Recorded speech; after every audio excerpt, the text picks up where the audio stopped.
Esta es una de las monedas que mucha gente despreciaba y no les gustaba cuando a veces se las daban en el cambio, pero con el tiempo se ganó el cariño de los coleccionistas, sobre todo por sus curiosidades, y hoy vamos a ver sus características y el precio actual, porque hay una versión más valiosa que debes conocer.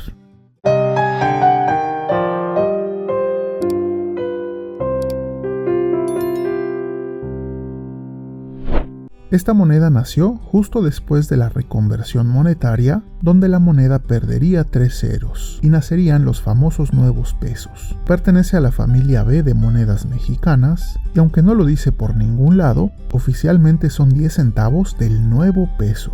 Luego, posterior a ella, tendríamos otra similar, cuya denominación oficial serían solo 10 centavos de un peso, ya sin la palabra nuevo. Entonces, esta que vemos aquí es la primera versión que se acuñó de 1992 a 2009, ya que la segunda versión fue de 2009 a 2017. Entonces, no debemos confundir una versión de la otra.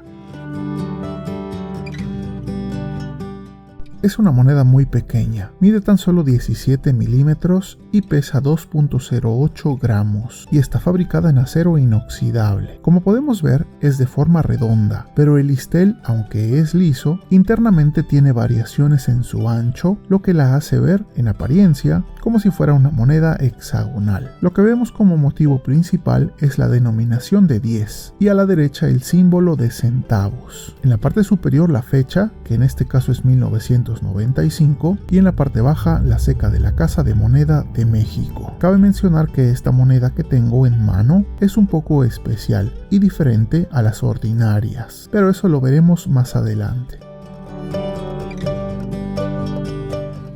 Lo que para mí es más interesante de estas monedas y que muchos no han notado es el adorno que podemos ver en el semicírculo de la derecha, esa especie de greca a modo de gráfila parcial, y para lo cual nos tenemos que trasladar a un lugar en la Ciudad de México que ya hemos visitado en otros videos y donde reside uno de los monolitos más importantes de la cultura mexica. Es por eso que nos tenemos que trasladar al Museo Nacional de Antropología de la Ciudad de México. Si no lo conocen, es mi recomendación que puedan venir a visitarlo. En él hay varias salas, pero es la sala mexica la que nos interesa porque en esta, al fondo, tenemos la Piedra del Sol o calendario azteca, como coloquialmente se le conoce. Y hay una sección de esta piedra que contiene los elementos que en la moneda tenemos representados.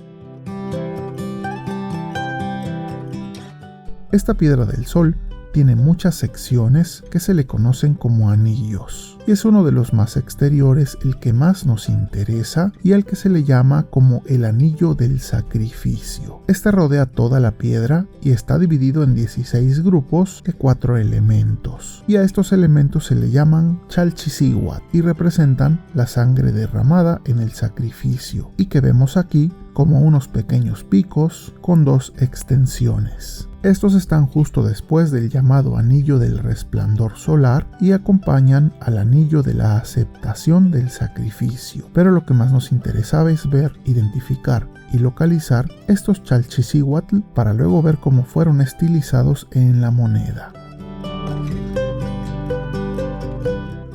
Ya que los tenemos identificados, ahora en la moneda nos resultará familiar la forma en que los grabadores nos lo presentan. En la moneda también vemos 4 elementos, y en total vemos 3 de estos grupos. Lo único que para mí está de más serían esas perlas que aparecen y que, hasta donde yo sé, son parte del anillo del resplandor solar. Aún así, creo que se hizo un excelente trabajo en la forma en cómo se toma un elemento de esta Piedra del Sol y se adorna con ella esta pequeña moneda. No sé qué piensen ustedes, pero me parece muy interesante que toda esta familia de monedas mexicanas tenga cada una un elemento distinto de la Piedra del Sol. Creo que es una familia de monedas muy interesante y representativa.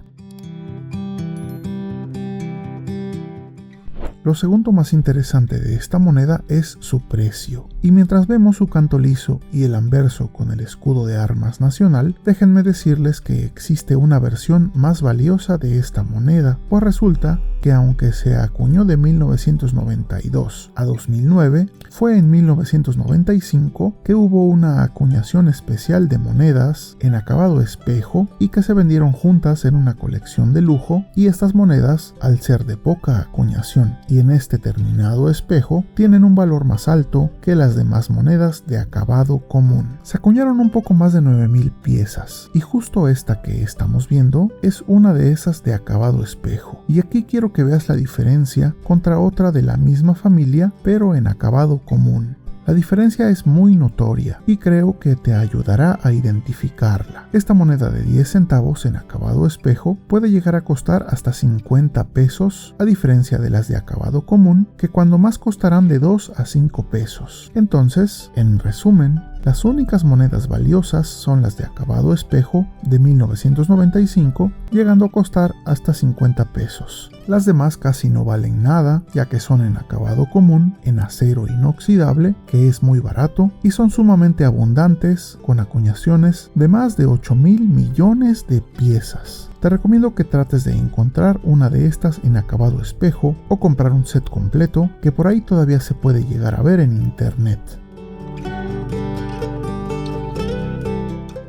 Dime algo, ¿tú ya tienes esta moneda en acabado espejo o tienes una en acabado común? ¿Ya sabías esto que te conté del anillo del sacrificio? Si es así, deja un mensaje en el área de comentarios para saber si la tienes o si la piensas buscar. Por último, envío un agradecimiento especial a nuestros amigos numismáticos que han obtenido una de las membresías del canal. Gracias a ellos y su soporte moral es que este proyecto sigue adelante difundiendo la bella numismática mexicana por todo el mundo. También agradezco en general a todos los que han llegado hasta este punto del video, ya que es gracias a ellos y su me gusta, además de su suscripción, que el canal sigue creciendo y llegando a más personas. Gracias nuevamente por apoyar tanto el canal, y recuerden siempre apreciar las monedas y billetes, no solo por su costo monetario, sino también por su valor histórico, artístico y cultural. Esto es Numismat.